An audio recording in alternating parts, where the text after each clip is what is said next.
Você irá ouvir agora a mensagem de um propagador. Olá, tudo bem? Sou propagador e no programa de hoje eu gostaria de proceder com a leitura de uma palavra para você que está me ouvindo. Essa palavra está no livro de João, no capítulo 4.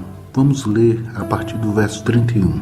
Entretanto, os seus discípulos lhe rogaram, dizendo: Rabi, come. Porém, eles lhe disse: há uma comida que tenho para comer que vós não conheceis. Então os discípulos diziam uns aos outros: trouxe-lhes porventura alguém comida para comer?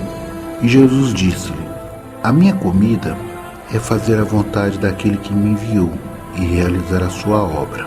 Não dizei vós que ainda há 4 meses até que venha a ceifa? Eis que eu vos digo: levantai os vossos olhos e vede, as terras já estão brancas para a ceifa. O que ceifa recebe galardão, e ajunta fruto para a vida eterna, para que assim o que semeia como o que ceifa, ambos se regozijem. João relata aqui uma passagem das muitas que Jesus, caminhando entre nós, procedeu. Um dos muitos eventos que o Senhor, falando com seus discípulos e na sua peregrinação pela terra, entre nós, Ele nos ensinou. Aquele pequeno plenário das pessoas a quem ele estava se dirigindo eram pessoas ajuntadas pela mulher de Samaria. Na passagem anterior, ela tinha tido um encontro com Jesus. Jesus, ele falou da vida dela com ela, e aquilo causou um impacto tão grande na vida dela que ela saiu correndo. Eles estavam os dois dialogando num poço. Ela saiu correndo na cidade, anunciando que Jesus era o Messias, que era o Cristo. Ele de viva voz tinha dito isso à mulher. E ela saiu pregando. Ela foi uma grande propagadora naquele momento. Ela juntou um pequeno plenário e aquele plenário foi correndo para ver o Messias. Eles foram lá para conhecer o profeta, que tão grande impacto causou naquela mulher, a ponto de ela ir lá. Foi até a cidade, Jesus ficou no poço, aguardando, e ela correu até a cidade, e os habitantes da cidade, para os quais ela propagou a mensagem de Jesus Cristo, ela conseguiu juntar uma pequena plenária, todos foram lá correndo para ver o profeta, para ver o Cristo, para ver aquele que alumia o mundo, para ver aquele que diz que quem tem sede. Ele disse isso a ela, ele chegou para ela e disse, e isso causou muito impacto na vida dela. Ele disse assim que aquele, porém, que beber da água que eu lhe der, nunca mais terá sede. Pelo contrário, a água que eu lhe der será nele uma fonte a jorrar para a vida eterna. Quando ele falou isso a ela, ela saiu correndo lá para aquela cidade chamada Samaria, hoje palco de tantos conflitos, e foi lá e falou para aqueles habitantes, dizendo que tinha achado o Messias, que tinha achado o profeta. E os samaritanos foram lá, se sentaram, e Jesus começou-lhes a ensinar. O trecho que a gente abordou agora há pouco, ele tem uma chave, 2 atribuições que nós temos que fazer em relação a Deus e 2 confirmações de Deus para conosco. Ou seja, ao fazer a recomendação-chave, existem 2 ações que nós temos que fazer. E existem 2, vamos dizer assim, existem 2 prêmios de Deus em relação a nós. O primeiro mandamento-chave é aquele que está lá no versículo 34, diz assim, que a minha comida consiste em fazer a vontade daquele que me enviou. Basicamente, a vida de uma pessoa consiste em ela adquirir provisão para a sua família, para si mesmo, e aquela provisão o vai alimentando para que ele possa viver o seu dia a dia, para que ele possa usufruir do seu dia com uma melhor qualidade. Jesus, ele introduz aos seus ouvintes, que pode ser você agora ouvindo através da mensagem do propagador, ouvindo Jesus falar através da Bíblia, que ele quebra um pouco essa lógica de uma vida voltada apenas para adquirir provimentos, para que você possa ter um bom dia. Ele nos orienta que nós teremos um dia melhor se nós colocarmos em prática o mandamento-chave do texto. E o mandamento-chave é: a minha comida consiste em fazer a vontade daquele que me enviou. Esse é o mandamento-chave. Ele quebra completamente a nossa lógica. O que Jesus quis dizer? Que o que deve pautar o seu dia é fazer a vontade de Deus. Não é fazer aquilo que dá na sua cabeça. Não, eu vou comprar comida, eu vou ter a minha vida. Jesus ensina aqueles que estavam ouvindo ele que isso precisa ser quebrado. É o primeiro ponto de uma vida que se proponha a dar ouvidos àquilo que Jesus está falando, aquele plenário. O primeiro ponto é com que a sua comida passe a ser a fazer a vontade de Deus. A sua comida primeira passe a ser a vontade de Deus. É um mandamento-chave que modifica tudo, modifica toda a forma como você vive um dia. Quando as pessoas amanhecem, onde é que eu vou almoçar? Onde é que eu vou tomar café? Onde eu vou jantar? Eles se preocupam com essas questões. Todos se preocupam e é natural. E é natural que seja assim. Que haja essa preocupação de onde se alimentar, de como é que eu vou fazer, como é que eu vou comer. Mas Jesus, ele nos orienta que prioritariamente a nossa comida deve ser fazer a vontade de Deus. Em outras palavras, ele diz que Deus vai nos alimentar se nós nos preocuparmos em fazer a vontade de Deus, em comer da vontade de Deus, comer mesmo.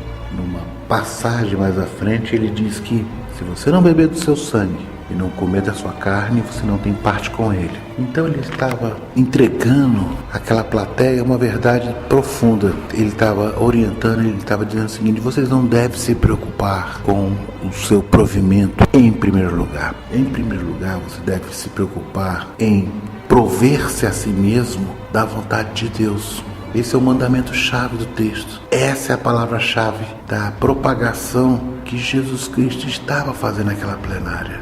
Que se eles quiserem ter uma vida alinhada com Deus, eles devem preocupar-se em prover-se de Deus, em fazer a vontade de Deus, não fazer a sua própria, em fazer a vontade de Deus. Não andar de acordo com os seus próprios pensamentos, mas andar de acordo com os pensamentos de Deus. É uma verdade que muda tudo. É uma palavra que muda tudo. Tudo que você está pensando agora, se você se submeter à vontade de Deus, tudo ganha um contorno diferente. Tudo ganha uma outra perspectiva. Tudo passa a ser passos miraculosamente dados juntamente com o nosso Criador. Jesus pôs-se em pé e clamou, dizendo: Se alguém tem sede, venha a mim e beba. Quem crê em mim, como diz a Escritura, do seu interior correrão rios de água viva. João 7, 37 e 38. Não existe privilégio maior no mundo.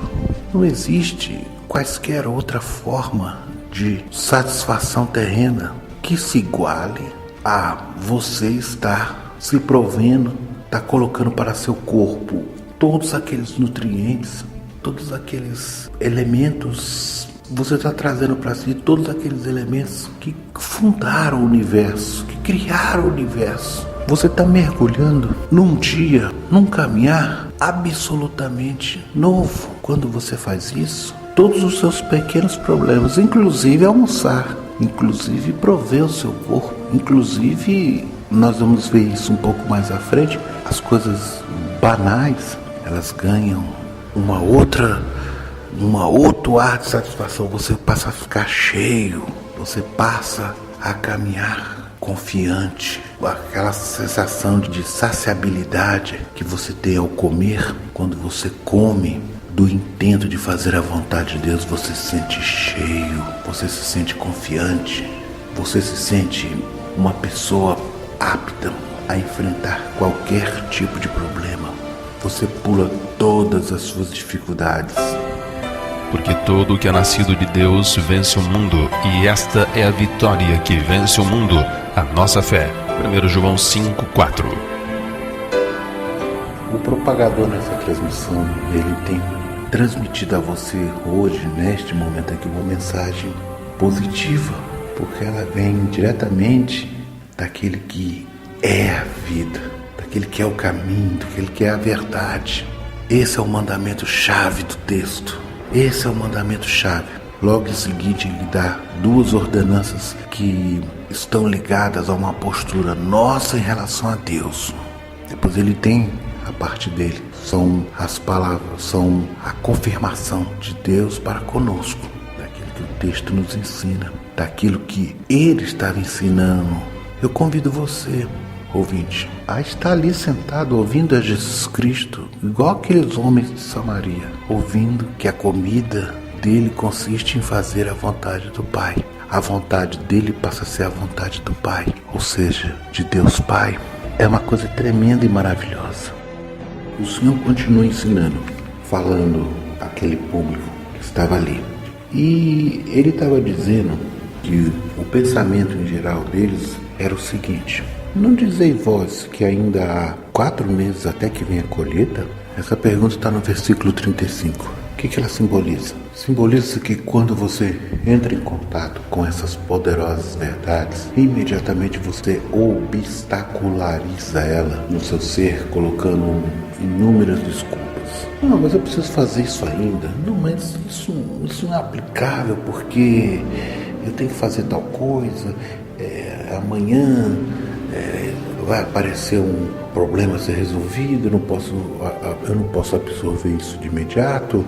Eu tenho que fazer isso primeiro, eu tenho que ir na igreja primeiro, eu tenho que falar com o religioso. Não, Jesus já anteviu que você pensaria essas coisas. Dada a força dessa comida espiritual, ele já anteviu e explicita isso no texto, dizendo a desculpa que eles estavam colocando para si mesmo de não imediatamente abraçar aquelas verdades, abraçar aquele ensinamento, começar efetivamente a comer da vontade de Deus, é comer da palavra de Deus. O que o propagador atual, esse que está entregando a você a mensagem, lhe aconselharia? Amigo ouvinte, compre uma Bíblia e comece a aprender por si mesmo, aprender da comida espiritual de Deus. O único lugar que revela Deus é a Bíblia.